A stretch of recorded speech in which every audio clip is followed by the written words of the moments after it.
할렐루야. 주님 전에 나오신 여러분 환영합니다. 오늘 지난주에 이어서 계속 히브리서 말씀을 보고 있는데요. 오늘 본문 말씀은 히브리서 5장 1절에서 10절까지인데요. 7절에서 10절까지 제가 봉독해 올리겠습니다. 그는 육체에 계실 때 자기를 죽음에서 능히 구원하실 이에게 심한 통곡과 눈물로 간구와 소원을 올렸고 그의 경건하심으로 말미암아 들으심을 얻었느니라. 그가 아들이시면서도 받으신 고난으로 순종함을 배워서 온전하게 되셨은즉 자기에게 순종하는 모든 자에게 영원한 구원의 근원이 되시고 하나님께 멜기세덱의 반차를 따른 대제사장이라 칭하심을 받으셨느니라. 아멘. 이 말씀을 가지고 우리 함께 큰 대제사장이신 예수 그리스도 이렇게 난 제목으로 은혜를 나눌 텐데요. 제가 먼저 기도하겠습니다. 고마우신 아버지 하나님, 우리가 마지막 때를 살고 있는데 하나님, 이 마지막 때에 예수 그리스도가 누구신지 우리가 바로 알고 우리가 어떻게 살아야 되는지를 깨달을 수 있는 이 귀하고 복된 시간 될 수 있도록 하나님 기름 부어 주옵소서. 하늘의 문을 여사 하늘의 신령한 복의 복을 더하시고 우리의 영안을 여시고 우리의 영의 귀를 열어주셔서 말씀이 말씀되게 하여 주옵소서. 대제사장 되신 예수님이 누구신지를 더 알기를 원하오니 하나님 기름 부어 주시옵소서. 예수님의 이름으로 기도합니다. 아멘. 이제 히브리서를 지금까지 한 거를 한번 복습을 해보겠습니다. 히브리서는 유대교에서 핍박 가운데 유대교에서 왔던 그리스도인들이 다시 유대교로 돌아가려고 하는 그런 처지에 놓여 있어요. 그러다 보니까 히브리서 기자는 예수 그리스도가 누구인지 바로 가르쳐 주기를 원했던 거죠. 그래서 왜 예수 그리스도를 믿어야 되는지 그러려면 그분을 알아야 되는 거죠. 그래서 이제 예수 그리스도가 누구이신가? 그래서 1장 1절에서 3절까지를 한 7가지를 가지고 이제 예수님이 누구시냐? 만유의 상속자가 되시고 아들로 말미암아 모든 세계를 지으신 창조자이시고 하나님의 영광의 광채가 되시고 본체의 형상이 되시고 또 하나님의 아들의 능력의 말씀으로 만물을 붙들고 계시고 창조하신 것뿐만 아니라 만물을 붙들고 계시고 이제 다스리신다는 거죠. 예수님은 우리의 죄를 정결하게 하시고 또 그분은 높은 곳에 계신 지극히 크신 하나님 우편에 앉아 계신 분, 이렇게 7가지 예수님이 누구신지를 이 히브리서 1장 1절에서 3절까지 이제 이렇게 말씀하셨습니다. 이제 기록한 이 말씀 이후에 이제 예수 그리스도가 누구냐? 예수님은 선지자보다도 탁월하시고 천사보다 모세보다 여호수아보다 아론보다 탁월하신 분이라는 것을 계속 이제 연이어서 이렇게 설명을 하고 있습니다. 왜 그럼 예수 그리스도가 탁월하신 분이냐? 그분이 그렇게 뛰어나신 분이냐? 왜 선지자보다 뛰어나신 분이냐? 그러니까 옛적에는 선지자를 통해서 말씀을 하셨어요. 하나님 아버지께서 선지자를 통해서 하나님의 그 말씀, 계시를 가르쳐 주었던 거죠. 그런데 이 마지막 때에는 아들이신 하나님의 아들을 통해서 말씀을 하신다는 거예요. 그러니까 그분을 말씀을 하시는 그 하나님의 아들이 더 탁월하신 거죠. 이제 더 이상 선지자를 통해서 말씀을 안 하시고 아들을 통해서 말씀을 하시기 때문에 그러신 거죠. 천사보다 왜 뛰어나냐? 이제 하나님의 아들, 천사에게는 그 이름을 주지 않았는데 하나님의 아들 예수 그리스도 그분에게만 아들이라고. 시편 2장 7절. 내가 오늘 너를 낳았나니 너는 내 아들이라. 이제 시편 2편 7절에 말씀을 하셨거든요. 세 번째는 왜 모세보다 탁월하고 모세보다 뛰어나신가?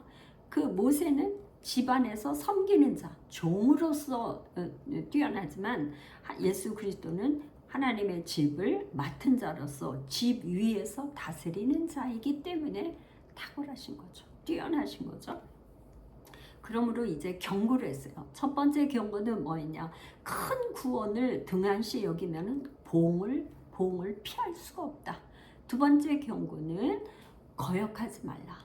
너의 마음을 완고하게 해서 하나님의 말씀에 거역하지 말라. 그러니까 그러면서 구약 시대 때 광야에 40년 동안 있던 사람들이 불순종함으로 이제 거기서 순종하지 않고 불순종했기 때문에 다 가나안 땅에 들어가지 못하고 다 실패했던 것을 기억하라는 거죠.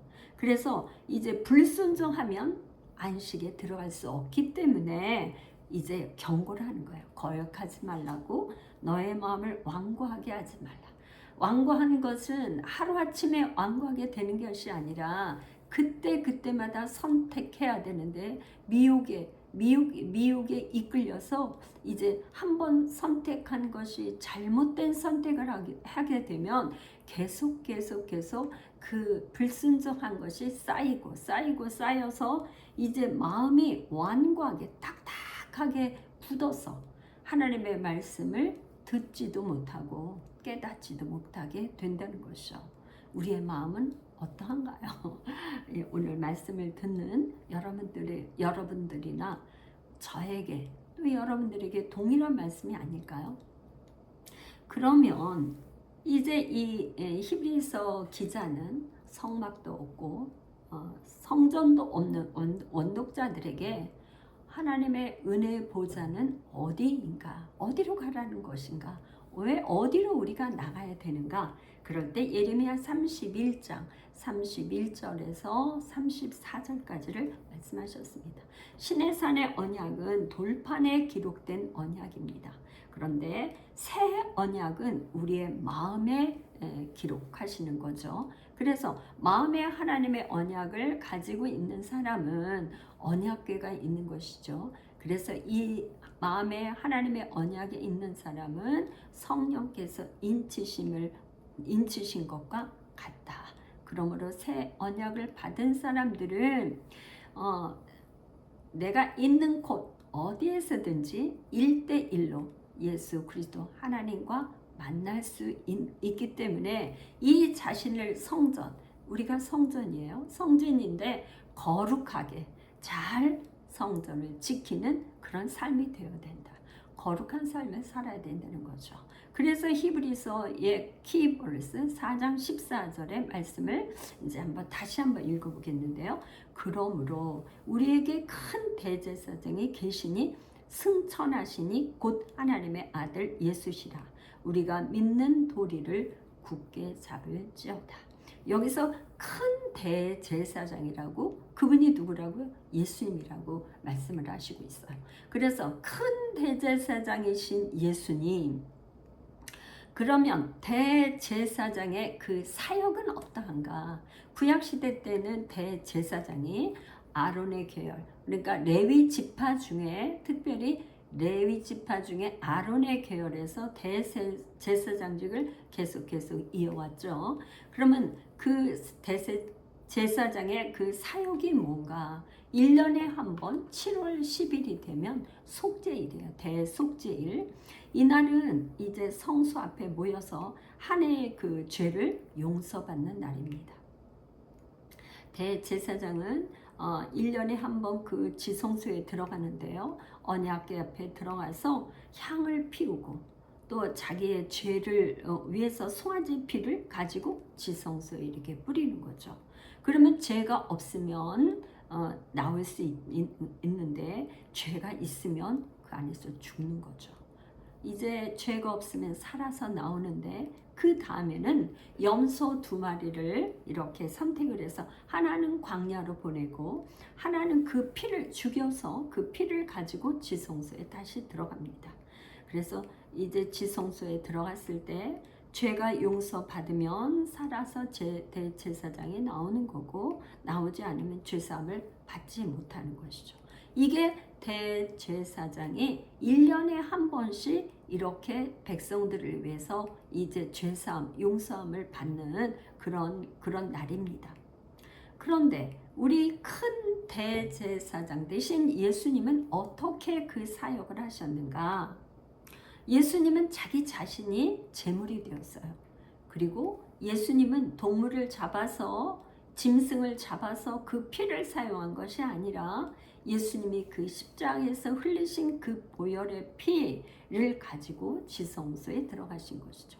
이것이 바로 예수님의 십자가 사건입니다. 예수님이 십자가에 달리셨는데 3일 만에 부활하셨죠. 그래서 예수님의 부활하심으로 말미암아 우리의 죄가 용서함 받은 것입니다. 죄가 가려졌다는 것이죠. 우리가 죄가 있는데 예수님의 그 거룩한 보혈의 피로 말미암아서 우리의 죄가 덮어진 거예요. 덮어진 거. 자, 그래서 구원은 부활에서부터 시작되는 거죠. 십자가를 통해서, 예수님의 그 십자가 사건을 통해서 이제 부활로 말미암아서 완성이 된 것입니다. 그래서 기독교는 기독교는 죽음이 바로 시작입니다. 새로운 시작이 죽음에서 시작이 됩니다. 왜? 죽음은 바로 하나님 나라에 입성하는 것이기 때문에, 입성하는 하나님의 나라로 옮겨지는 그 시작이기 때문에 죽음은 바로 시작입니다. 그러나 세상은 어떠하죠? 세상은 이제 죽으면 끝이죠. 더 이상 아무것도 없는 거죠. 끝나는 거죠. 그러면 이제 우리에게 질문이 생깁니다. 예수 그리스도는 제사장 계열이 아니에요. 예수님은 아론 지파에서 오신 분이, 레위 지파 중에 아론 지파에서 오신 분이 아니라 예수님은 유다 지파에서 오셨어요. 왜? 아브라함과 다윗의 후손 예수 그리스도. 마태복음 1장 1절에 아브라함과 다윗의 후손 예수 그리스도라고 분명히 그 족보가 마태복음 1장부터 나와 있습니다. 예수님은 유다 지파를 통해서 이 땅에 오신 분이에요. 그럼 우리를 어떻게 지성소로 인도하실 수 있는가? 그렇기 때문에 새 언약의 제사장이 필요하게 된 거죠. 새 언약의 제사장. 예수님은 바로 우리의 새 언약의 제사장으로 이 땅에 오신 것이죠. 그래서 우리가 옛 언약의 제사장과 새 언약의 제사장을 한번 제가 이렇게 비교해서 이제 한번 나눠 보겠습니다. 옛 언약의 제사장은 더러움을 씻어야 돼요. 또 거룩한 옷을 필요로 해요. 거룩한 옷, 새 마포를 깨끗하게 입는 거죠. 또한 향으로 자기를 가려야 됩니다. 또한 자신을 위해서 제사를 먼저 드려야 돼요. 자기 먼저 제사를 드리고 그 다음에 백성들을 위해서 제사를 드리는 거죠. 또한 백성들을 위해서 동물의 짐승의 그 피를 드리는 거죠. 또한 이 제사는 매년 한 번 드리는 거로 끝나는 것이 아니라 1년에 한 번씩 매년마다 드리는 거죠. 그 다음에 이 옛 언약의 그 제사장은 이제 제사를 드릴 때 지성소와 성소가 분명히 구분되어 있습니다. 그리고 이 옛 언약의 제사장은 사람 가운데 택하는 거죠. 하나님께서 모세에게 명해서 내 형 아론을 제사장으로 이렇게 임명을 한 거죠. 그러니까 하나님께서 제사장을 임명했는데 아론 지파에서 계속해서 나온 거예요. 그러면 새 언약의 제사장은 어떠한가? 더러움을 씻을 필요가 없는 거죠. 또 거룩한 옷을 입을 필요가 없어요. 또한 향으로 자기를 가려야 될 그런 필요가 없는 것입니다. 또한 자신을 위해서 제사를 드린다든가 그럴 필요가 없어요. 또한 백성들을 위해서 짐승의 피를 이렇게 하는 게 아니라 자기 자신의 피를 드리는 거죠. 새 언약의 제사장은. 또 매년 하는 게 아니라 예수님은 단번에 한 번에 이 모든 제사로 인해서 끝난 거죠. 그리고 지성소와 성소의 구분이 없어요. 곧바로 지성소에 들어가는 거죠. 그래서 이제 사람 가운데 택한 이런 그 옛 언약의 제사장이라면 새 언약의 제사장은 멜기세덱의 반차를 따른 제사장이에요. 이것은 멜기세덱이라는 이름이 왕이 나오는데요. 이분은 시편 110편 4절에 이제 이미 예언되어 있어요. 시편 110편은 다윗의 시인데요. 다윗은 선지자예요. 아브람도 선지자고 다윗의 선지자고. 그러니까 구약 시대 때는 특별히 이제 정말 다니엘 그다음에 이 모든 이 모세뿐만 아니라 다 선지자잖아요. 선지자들을 통해서 특별히 하나님이 계시하고 말씀해 주셨어요. 그래서 다윗이 쓴 이 시편 110편 4절에 보면 여호와는 맹세하고 변하지 아니하시리라 이르시기를 하나님이 말씀하셨다는 거예요. 너는 멜기세덱의 서열을 따라 영원한 제사장이라 하셨도다. 그러니까 예수 그리스도에 대해서 이렇게 계시한 거죠. 이미 예언을 한 거죠. 그 다윗을 통해서 하나님께서 말씀을 주셔가지고 다윗이 쓴 거죠. 그러니까 이 예수 그리스도에 대해서 이미 이렇게 멜기세덱의 서열을 따라서 영원한 제사장이라는 것을 말씀을 하셨어요. 그러기 때문에 즉 완전한 제사장은 예수 그리스도라는 거예요. 그러니까 사람 제사장은 완전하지 않아요. 불완전해요. 그러니까 매년 드려야 돼요. 자기 피로 하는 게 아니라 동물의 짐승을 잡아서 드리는 그런 피의 제사예요. 그런데 그 피의 제사는 완전할 수가 없는 불완전한 제사이면서 앞으로 오실 그 새 언약의 제사장 예수 그리스도의 예표로서 이렇게 이 제사법을 만들어서 이렇게 하나님이 말씀을 하신 것이죠. 그래서 완전한 대제사장은 예수 그리스도다. 또 온전한 중보자이신 분도 예수 그리스도, 대제사장이신 예수 그리스도다. 온전한 중보자도 예수님이시고 완전하신 대제사장도 예수님이시다는 거죠. 그래서 오늘 제가 읽은 히브리서 5장 이제 7절, 8절, 9절, 10절에 예수님은 고난으로 순종함을 배워서 온전하게 되셨다 말씀하고 있어요. 그러니까 예수님은 십자가를 통해서 십자가를 지시는 그것을 순종함으로 말미암아서 온전하게 어떻게 됐다고요? 온전하게 되셨다는 걸 완전한 제사장 역할을 감당하신 분이다라는 거죠. 그래서 우리도 이 고난을 이기려면 어떻게 해야 되는가? 이제 히브리서 기자는 바로 우리도 순종함으로 이제 고난을 이겨야 한다는 것입니다. 고난을 이기는 그 길은 바로 순종이라는 것입니다.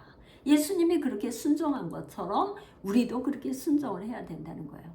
그러면 순종을 하려면 어떻게 해야 돼요? 믿음이 있어야 순종을 하죠. 믿음이 없이는 순종을 할 수가 없는 거죠. 믿음은 바로 하나님의 말씀, 이 말씀을 알아야지만 순종을 할 수 있고, 말씀을 알아야지만 믿음이 있고, 그 믿음이 있어야 끝까지 인내할 수 있는 거죠. 믿음이 없으면 인내할 수 없고 하나님을 기쁘시게 할 수도 없는 거죠. 그래서 히브리서 기자는 이제 11장에 가서 이제 믿음이 없이는 하나님을 기쁘시게 할 수 없나니 하나님께 나아가는 자는 반드시 그가 계신 것과 그를 찾는 자들에게 상 주시는 이심을 믿어야 할지니라. 그러면서 믿음의 선진들 총 16사람들을 이렇게 기록하고 있어요. 이분들은, 믿음의 선진들은 다 하나같이 지금 히브리서를 읽는 원독자들과 같은 그런 상황, 그런 어려운 고난의 상황 가운데서도 이제 믿음으로 승리했던 사람들을 기록하고 있는 거예요. 누구일까요? 아벨과 에녹과 노아, 아브라함, 이삭, 야곱, 사라, 요셉, 모세, 라합, 그 다음에 기드온, 바락, 삼손, 입다, 다윗, 사무엘, 이 16명을 기록하면서 이제 히브리서 이 기자는 유대교로 넘어가는 게 아니라 예수 그리스도, 이제 그리스도교를, 이 기독교를 붙잡아야 되고 예수님을 왜 붙잡아야 되는 것을 이제 강조하고 있는 거죠. 여러분들은 어떻습니까? 여러분들의 삶에서 이런 많은 유혹과 그런 거가 있지 않습니까? 유혹에 넘어가서 내가 정말 과연 이런 상황에도 예수님을 믿어야 되나? 내가 이렇게 진짜 물질적으로 계속 어려운데도 하나님 앞에 예배하면서 시간을 드리면서 11조를 하면서 이렇게 말씀대로 살아야 되는가? 그럴 때 오늘 이제 히브리서 기자는 믿음으로 순종, 예수님도 십자가 고난을 통해서 순종을 배웠다고 하는 거잖아. 그러니까 순종을 배우는 거죠.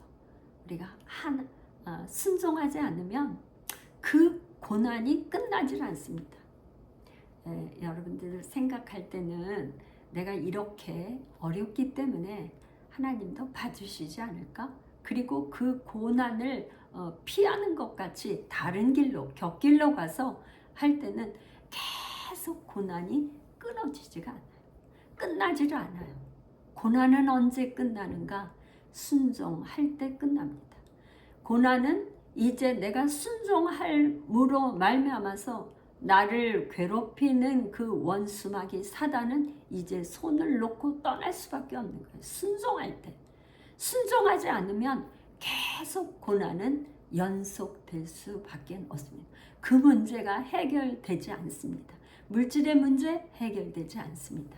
여러분의 질병의 문제 해결되지 않습니다. 여러분의 환경 변하지 않습니다. 여러분의 환경을 바꾸려고 하는 게 아니라 여러분들의 마음에 계신 성령님께 귀를 기울이고 이 기록된 말씀이 나에게 어떻게 말씀을 하시는지 이제 그 말씀에 귀를 기울이고 이제 기도하는 가운데 말씀에 순종할 때 마침내 이제 환경도 바뀌고 고난도 끝나고 순종이 제사보다 낫습니다. 그래서 여러분들의 삶에 정말 순종함으로 말미암아서 이 마지막 때 승리하는 여러분들이 다 되시기를 예수님의 이름으로 축복합니다. 이제 제가 기도하겠습니다. 고마우신 하나님, 이 마지막 때 우리가 어떻게 살아야 될지 오늘 믿음의 선진들이 있는 이 히브리서 말씀을 통해서 우리가 다시 한번 말씀을 생각하게 하시니 감사합니다. 말씀을 듣게 하시니 감사합니다. 예수님도 고난을 통해서 순종을 배웠다고 말씀하신 아버지, 우리도 예수님처럼 이 고난 가운데 믿음으로 순종할 수 있도록 하나님 우리에게 힘 주시옵소서. 또한 아버지 그러한 믿음을 더하여 주시고 날마다 말씀을 읽고 말씀에 귀를 기울이며 말씀이 내 삶이 되는 그런 놀라운 역사가 있게 도와주시기를 원합니다. 말씀 따로 나의 삶이 따로인 것이 아니라 말씀이 곧 나의 삶을 살아내는 그런 놀라운 역사가 있도록 우리 오늘 이 시간 말씀을 듣는 모든 성도들에게 하나님의 크신 역사가 있도록 하나님 축복하옵소서. 우리 주 예수 그리스도의 이름으로 감사하며 축복하고 기도합나이다. 아멘.